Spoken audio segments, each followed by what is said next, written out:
I bankrolled Dad's life with $237,000 and flew home for his 65th birthday. He declared I wasn't family at the door, so I exposed him publicly and walked away. You know how they say family is forever? Yeah, turns out family is forever until you're 2,000 miles away with a bank account they need. Buckle up, bros. This is going to be a wild ride. So I'm a 28-year-old male, and I've been helping my old man financially for about 6+ years now, not because I'm some pushover, but because we actually had a decent relationship back then. He worked his ass off raising me after Mom split when I was 12. He picked up extra shifts, never missed my games, the whole deal. When I landed my first solid job after college, I took an opportunity with a tech company in Boston, about 2,500 miles from my hometown in Arizona. The money was insane compared to local options, and Dad was actually the one who pushed me to take it. "Don't worry about me, go make something of yourself," he said, so I did. It started with reasonable stuff. His truck needed repairs, and he was between jobs. Medical bills after his knee surgery, when his insurance didn't cover everything. That kind of thing. He was always super grateful, promised to pay me back, though we both knew that wasn't really the point, and never made it weird. I remember the first time I helped him out. His ancient Ford F-150, the same one he taught me to drive in, had finally given up the ghost. The transmission was shot, and the quote from the mechanic might as well have been written in another language based on how pale he got looking at it. $2,800. For a guy working construction between more stable gigs, it might as well have been $28,000. "I'll figure something out," he told me over the phone. That stubborn pride in his voice. Maybe my buddy can give me rides to work for a while until I save up. His buddy who lived 30 minutes in the opposite direction. The math didn't math. So I called the mechanic myself from my apartment in Boston, put it on my credit card, and texted, "Dad, truck will be ready Thursday. Consider it payback for all those 5 a.m. hockey practices you drove me to." When I flew home for Christmas that year and saw him, he actually had tears in his eyes. He hugged me tight and promised he'd pay me back every cent. I told him not to worry about it. The look on his face was payment enough. For the first few years, this arrangement worked fine. I was making good money at my tech job in Boston. He was there for me with phone calls of advice and support, and it felt like we had a solid father-son thing going despite the distance. I even helped him with the down payment on his house because, honestly, I was proud to be in a position where I could do that. He'd spent decades in a crappy apartment so I could have what I needed growing up. I'd fly home for major holidays and occasionally a long weekend, and those visits actually meant something. The house wasn't anything fancy, just a modest 3-bedroom ranch style in a decent neighborhood, but man, you'd have thought I'd bought him a mansion from how excited he was. He kept sending me pictures of each room as he fixed it up. Finally have a proper garage. He texted with a picture of his tools all organized on the wall. I flew home every few months when I could. We'd grill in the backyard, watch the game, and he'd show me his latest home improvement project. He'd always pick me up from the airport himself, no matter what time my flight landed. Those were good times. Real good times. Then he met her. The stepmom. Look, I tried to like her. I really did. She seemed nice enough at first. But it became clear pretty fast that her lifestyle expectations were, let's just say, ambitious. Suddenly, Dad was talking about renovations, vacations, and upgrading everything from his wardrobe to his car. She was about 5 years younger than him, with bleached blonde hair and that too loud laugh, always dressed like she was heading to a fancy brunch, even when we were just hanging out at the house. Within 3 months of dating, she'd convinced Dad that the kitchen absolutely needed new granite countertops. The perfectly functional counters that had been there since he bought the place were suddenly outdated, apparently. And somehow I kept getting looped into funding these essential improvements. The occasional help gradually turned into regular financial support. Dad started calling more often, but our conversations got shorter unless they involved money. Still, I kept helping because I'd convinced myself it was just a rough patch. The calls changed too. It used to be, "Hey son, how's that project going at work? Or did you catch the game last night?" Now it was, "Hey bud, got a minute?" Which was code for "I need something." Then there's my brother. We've never been particularly close, but we were always civil. He moved back in with Dad after dropping out of college, supposedly to find himself, which apparently involved a lot of gaming and very little job hunting. Whenever I'd visit, he'd make these little comments about how lucky I was to have a good job, like my degree and 60-hour work weeks had nothing to do with it. My brother is 2 years younger than me. Where I took after Dad, practical, hardworking, like sports, he was always more like Mom, artistic, restless, convinced he was meant for something special. Maybe that's why Dad always cut him more slack. While I was working my way through college with student loans and part-time jobs, he was partying his way through his freshman year on Dad's dime. When he dropped out, claiming college was too restrictive for his creative process, I bit my tongue. My brother's creative process mostly seemed to involve playing League of Legends until 4 o'clock in the morning and sleeping until noon. When I'd visit, he'd barely acknowledge me except to ask if I could spot him some cash until his next gig, gigs that mysteriously never materialized. The real shift happened gradually. The grateful thanks, son. I don't know what I'd do without you became. We were counting on this. The occasional request became monthly expectations. The appreciation faded, replaced by a weird sense of entitlement to my money. Like the time I flew home for Thanksgiving and noticed Dad's new 75-inch smart TV mounted on the wall. Nice upgrade, I said, remembering the 55-inch I'd helped him pick out during my last visit. Patricia found it on sale. He shrugged. Been meaning to tell you, the property taxes went up this year. Going to be about $1,500 more than we thought. No connection between the two expenditures seemed to register with him. And weirdly, for the first time ever, Dad didn't pick me up from the airport that trip. Said his knee was acting up. Yet there he was, perfectly mobile, showing off how he'd mounted the TV himself. But I still wasn't seeing the full picture. Family loyalty is a hell of a drug. Anyway, 2 months ago, Dad called about his upcoming 65th birthday. Milestone birthday, he said. Time to celebrate, he said. I've been thinking about doing something special, he told me, sounding genuinely excited for the first time in months. Nothing crazy, just family and close friends at the Grand Hotel downtown. I was actually happy to hear him sounding like his old self. That Grand Hotel isn't cheap. We're talking at least $250 per head for a private event, but if it meant seeing Dad enjoying himself like he used to, it seemed worth it. Send me the details, I said. I'd love to help make it happen. He practically gushed with gratitude, started talking about how meaningful it would be to have everyone together, how he couldn't wait to catch up with me properly, how this would be the start of a better year. It's been too long since we really talked, he said. I missed that, he said. I missed it too. Maybe this was the turning point we needed.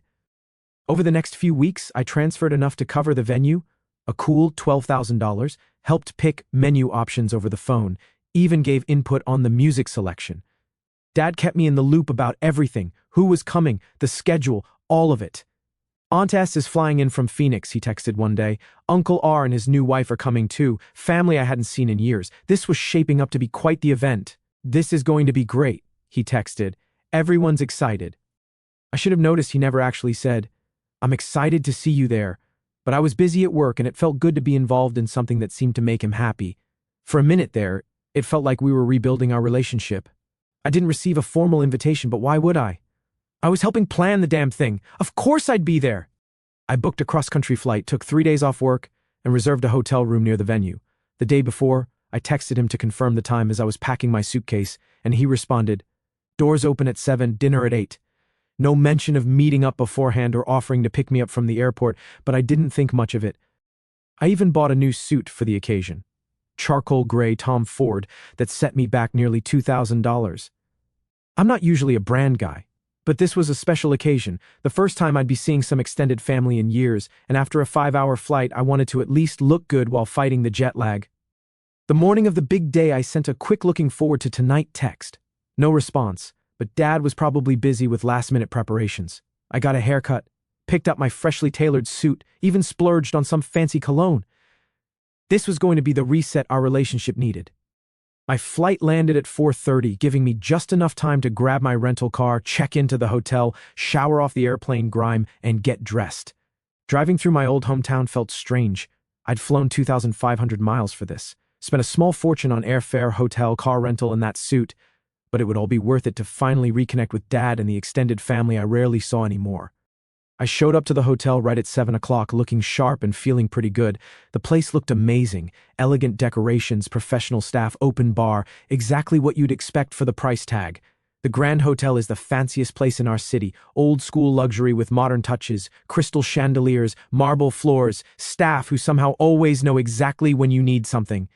The kind of place where even the bathroom attendant looks like he makes more than you do. Walking through that lobby, I felt a twinge of pride. Dad deserved a nice celebration, and I was glad I could help make it happen. I was looking forward to finally having some quality time with him after months of mostly financial conversations. What I wasn't expecting was the woman with the clipboard at the entrance to the ballroom. Name? she asked with professional courtesy. I gave her my name and mentioned I was the birthday man's son. She scanned her list, flipped to another page, then looked up with that practiced customer service smile. I'm sorry, sir, I don't see your name on the guest list. I laughed, assuming there had been some kind of clerical error. There must be a mistake. I helped organize this whole event. Let me double-check with the event coordinator, she said, stepping away to speak into her headset. I stood there, not particularly worried yet, watching guests stream past me into the ballroom. I recognized family, friends, cousins I hadn't seen in years, even Dad's old bowling buddies. My cousin Trent nodded as he walked by with his wife. Nice suit, man, he said, giving me a fist bump before heading in. Then a staff member approached. Are you with one of the vendors? Checking on the catering, perhaps? No, I said, still calm. I'm his son. I actually helped plan this whole thing. Oh, he said, looking uncomfortable. Just a moment. As I waited, I texted Dad, I'm at the door, but there seems to be an issue with the guest list. No response. 5 minutes passed. 10. Through the open doors, I could see the party in full swing. The room looked amazing, and everyone seemed to be having a great time, laughing and catching up. Finally, Dad appeared with my brother trailing behind him. Dad was wearing a new suit I'd never seen, and my brother had that smug look he gets when he thinks he's about to witness some drama. Hey, Dad said, with none of the warmth I'd expected. Didn't think you'd actually show up. I blinked, confused. What? I helped plan this whole thing. Of course I'm here. Dad glanced around, lowering his voice. Look, we decided to keep tonight small. Family only. The words hit like a slap. I am family, I said, keeping my voice level. What are you talking about? You know what he means, my brother chimed in. Real family. The ones who are actually here for him, not just sending money from across the country and showing up twice a year. Jake was wearing what looked like a new dress shirt and designer jeans. Probably paid for with the money I'd sent Dad last month for the urgent plumbing issue. I looked between them, reality slowly dawning. Are you serious right now? I paid for this entire event, the venue, the food, everything. Dad had the decency to look slightly uncomfortable. And we appreciate that, but tonight's about celebrating without any complications. Complications, I repeated. That's what I am now. Dad sighed like I was being difficult. You know, things have been strained. We thought it would be better this way, less awkward for everyone. One of the waitstaff was hovering nearby, clearly pretending not to listen while catching every word. A young guy, probably college age, straightening already perfect place settings at the table closest to us. And standing just inside the doorway, watching this whole interaction, was my stepmom. She was decked out in what had to be a brand new outfit, complete with jewelry that definitely wasn't from a department store. When she caught my eye, she quickly turned away, pretending to be fascinated by a conversation with my aunt. I took a deep breath. Getting angry wouldn't accomplish anything, but I wasn't about to slink away either. Not after flying across the country, not after funding this entire charade. You know what? I said calmly. I think I'll stay. Dad's eyes widened slightly. Look, son. No, you look, I said, keeping my voice steady but firm. I flew 2,500 miles to be here. I paid $12,000 for this venue. I'm going in. My brother stepped forward, trying to look intimidating. I don't care what Dad said, I replied, not backing down. I care what I did, which was make this entire night possible. I pulled out my phone and opened my banking app. Want to see the transfer? Want to call the event manager over and ask who paid the deposit? Because I'm happy to clear that up right now. My brother scoffed. Always about money with you, isn't it? I couldn't help but laugh at the sheer audacity. That's rich, coming from the guy who hasn't paid his own phone bill in 3 years. Tell me, how's that creative process going? Reached level 100 in League yet? He flushed red, but didn't have a comeback. Funny how people who leech off others never seem to have a good defense when called out directly. Dad tried another approach. Son, please, it's my birthday. Oh, I'm well aware, I cut in. I have the credit card statement to prove it, along with statements for the last 6 birthdays, Christmases, and that time you absolutely needed a new fishing boat because, and I quote, it would help with your depression. How's that working out, by the way? Because from where I'm standing, the only thing that was depressed was my bank account. The waiter who'd been pretending not to listen was now openly watching, a slight smile at the corner of his mouth. I caught his eye. Excuse me, I said. Could you please tell my aunt, the one talking to that blonde with more filler than personality, that her nephew would like to speak with her outside? Just say, It's about a surprise from my dad. My aunt's always had a soft spot for me. My pleasure, sir, he replied with a knowing look that suggested he'd worked enough family events to recognize drama when he saw it. What are you doing? Dad hissed. Getting back up, I said simply. Or did you think I was going to just hand over 12 grand and slink back to Boston without even getting a slice of cake? That's not how investments work, Dad, even bad ones. My stepmom had noticed the commotion and was watching nervously from inside, clutching her designer purse like I might try to repossess it. Not a bad idea, actually, considering I probably paid for it. You're making a scene, my brother muttered. No, I'm standing in a hallway having a conversation, I replied. A scene would be me walking in there and announcing to everyone that the open bar they're enjoying was courtesy of the son who wasn't good enough to invite. But don't worry, I'm not going to do that. Yet. My aunt appeared moments later, face lighting up when she saw me. There you are. We were wondering when you'd arrive. She hugged me tightly, then looked confused at the tension in the air. What's going on? Apparently I'm not on the guest list, I said calmly. For the party I paid for. Her smile fell. What? Dad was just explaining how I'm not real family because I live in Boston, the job I took so I could afford to fund his retirement and my brother's gaming addiction. My aunt's eyes narrowed as she looked between Dad and me. Is this true? She asked him. Dad looked trapped. It's complicated. It's really not, I interrupted. Either I'm welcome at a party I organized and funded or I'm not. And if I'm not, I think everyone inside should know exactly what kind of celebration they're enjoying. I'm thinking a toast would be appropriate, don't you? Dad blanched. He knew I had receipts, literal and figurative. You wouldn't, my brother said. But he sounded uncertain. Try me, I replied.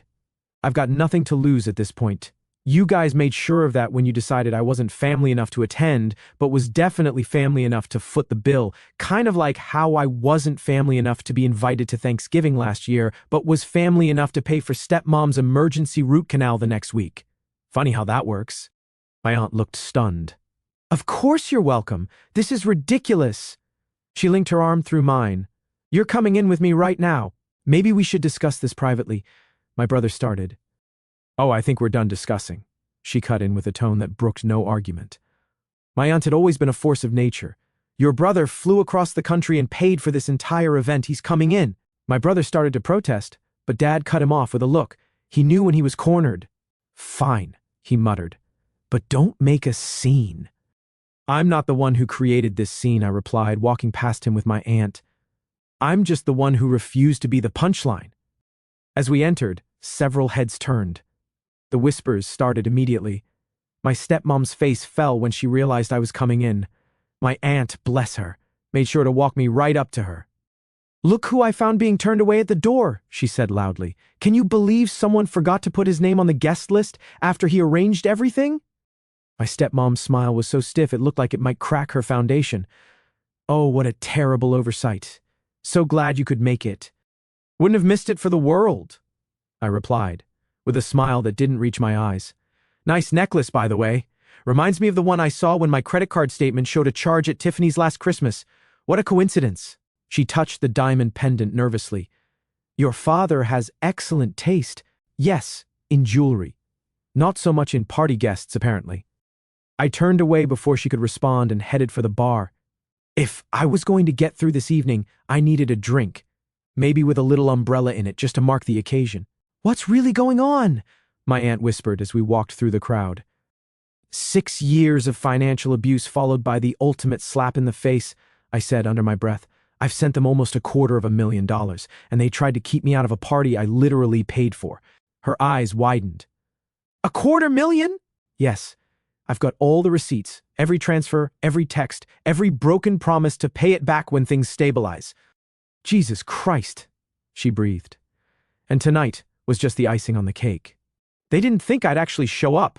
Thought they could take the money and have their perfect party, without the inconvenience of my presence. She squeezed my arm. What are you going to do? I smiled grimly. I'm going to enjoy the party I paid for. Stay close to me, she said. I've got your back. For the next hour, I circulated through the party, calm and composed on the outside while my mind was racing. Every time someone said, "Amazing party, or your dad must be so happy." I just smiled and replied with gems like, "He should be. It cost enough to put a down payment on a house, or nothing but the best for dad." That's my motto, and his, apparently, when it's on my dime. I caught my aunt talking intensely with a couple of other relatives, occasionally looking my way. Word was spreading. My uncle caught my eye from across the room and raised his glass in silent solidarity, then deliberately turned his back on my dad. Small gestures, but they didn't go unnoticed. My phone buzzed with a text from my aunt. "Told your uncles what happened. They're pissed. Uncle R wants details about the money. Also, your cousin is sitting with your brother to keep him from making a scene. Team U is assembling." I smiled at that. Team U.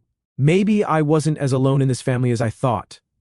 I noticed Dad watching me nervously from across the room, clearly waiting for me to cause a scene.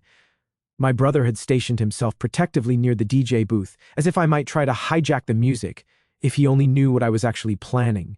My stepmom kept trying to steer important guests away from me whenever I got close, which was honestly hilarious to watch. "Oh, you must see the photo display over here," she'd say loudly, practically dragging people away mid-conversation. I played it cool, biding my time. I knew exactly when my moment would come. I wasn't going to waste the chance to say my piece, not after flying 2,500 miles and spending 6 years being the family piggy bank. The DJ caught my eye and nodded slightly. The cake was being wheeled in. Showtime. Dinner was winding down. According to the schedule I had literally planned, it was almost time for toasts. The DJ announced, "And now, some words from family and friends to celebrate our guest of honor." A few people spoke. Dad's bowling buddy told a story about their glory days. His sister shared a childhood memory. My stepmom gushed about what an amazing man he was and how lucky she felt. Then, before my brother could grab the microphone as planned, my aunt stood up. "I believe my nephew has something to say," she announced, looking directly at me. After all, he made this whole evening possible. There was a smattering of applause as I walked to the front. Dad looked like he was about to have a heart attack. My stepmom was frantically whispering to my brother, who started to stand up but was yanked back down by my uncle. I took the microphone, smiled, and raised my glass. "I'd like to propose a toast to my father on his 65th birthday," I began smoothly. "Dad, our relationship has changed a lot over the years. I've been thinking about how to mark this occasion, and I realized the best gift I could give you is honesty." I paused, looking around the room. When Dad called me about this party, I was thrilled. I was happy to help plan it, happy to cover the entire $12,000 cost of the venue and catering, happy to fly across the country to be here. Murmurs rippled through the crowd. Some people looked confused. What many of you might not know is that for the past 6 years, I've been helping Dad financially. It started with small things. His truck needed repairs. There were medical bills. That was no problem. I was glad to help the man who raised me. I pulled out my phone. But over time, the requests grew. The gratitude shrank. Dad and my stepmom began to expect regular financial support from me. I looked directly at Dad now. "In total, over the past 6 years, I've given you $237,482. I have every transfer documented, every text where you promised it was just until things settled down, every email thanking me for the temporary help that somehow became permanent." The room was dead silent now. Despite all this, when I showed up tonight, after flying across the country, taking time off work, buying a new suit, I was told I wasn't on the guest list. I was told I wasn't real family, just the ATM funding the lifestyle you see around you. I gestured to the elegant room. "So happy birthday, Dad. My gift to you is the truth. Everyone here now knows exactly who paid for this party. Everyone knows exactly how you treat your own son." I raised my glass higher. To clarity, to reality, and to finally being free of financial exploitation disguised as family obligation. I took a sip and set down my glass. The silence was absolute. Then I turned to the room. "Enjoy the rest of the evening, everyone. The cake is excellent. I picked the flavor myself during the planning calls." I walked calmly toward the exit. As I passed my aunt, she squeezed my shoulder in silent support. My uncle gave me a solemn nod. Behind me, chaos erupted. My stepmom was on her feet shouting that I was lying. My brother was trying to grab the microphone. Dad just sat there staring at his plate. But I didn't look back. I walked out with my head high, the weight of 6 years finally off my shoulders. In the days that followed, the fallout was predictable. Dad's messages evolved from furious to desperate as the financial reality set in. Stepmom was suddenly reevaluating their relationship now that the money train had derailed. My brother had to deal with Dad's increasing panic about bills. "How could you do this to me after everything I've done for you? This is a massive misunderstanding. Call me. The mortgage is due next week. I thought we had an understanding." Then stepmom's talking about moving out. "Is that what you wanted? I don't know how I'm going to make ends meet. Please, son." I read each message but responded to none. 6 years of being manipulated and used had been more than enough. Family members I barely knew started reaching out, some to criticize me for humiliating Dad, others to quietly admit they'd suspected something wasn't right for years. My cousin called. "Look, I've got to ask, was all that stuff you said true?" "Every single word," I said. "Every dollar, every broken promise." "Jesus," he muttered. I always wondered how Uncle was affording all that stuff on his pension, but I figured maybe he had investments or something. "His only investment was me," I said. "For what it's worth," he said before hanging up, "I think you got screwed over. Bad." My aunt, Dad's sister, left a voicemail. "I'm proud of you for standing up for yourself. I always knew something wasn't right with that woman. Your father was never like this before her. Call me if you need anything." I appreciated the support, but it came too late. Where were these people when Dad was draining my accounts for years? Why had no one questioned how a retired construction worker was suddenly living like he had a 6-figure income? The most surprising call came from my uncle, Dad's brother, who I'd always thought didn't like me much. "I saw what happened at the party," he said gruffly. "Your old man was out of line." "Thanks for backing me up in there," I said. "The look on your stepmom's face when you dropped that number, priceless. Your dad should never have let it get to that point." "No, he shouldn't have," I agreed. "Your grandfather was a real piece of work, you know," my uncle continued. "Used your dad as free labor in his business for years, promised him partnership, then sold the company without giving him a dime. Your dad swore he'd never be like that with his own kids." The irony wasn't lost on me. "Guess some patterns are hard to break." "Maybe," my uncle said. "But you broke it. Good for you." I responded to none of Dad's increasingly desperate texts. Instead, I took the money I'd been setting aside for Dad's next inevitable emergency, a cool $10,000 that was earmarked for whatever crisis would surely arise, and booked a trip I'd been putting off for years. I didn't even bother flying back to Boston first. I changed my return flight to Portland and spent 2 weeks backpacking through national parks in the Pacific Northwest. No phone, no emails, no family drama, just me, nature, and the freedom of knowing my finances were my own again. When I got back, tanned and more at peace than I'd been in years, there was a letter in my mailbox, handwritten from Dad. "Son, I don't expect you to forgive me. What I did was wrong on every level. The party was stepmom's idea. She thought having you there would be awkward after you and I argued about the kitchen remodel. I should have stood up to her. I should have stood up for you.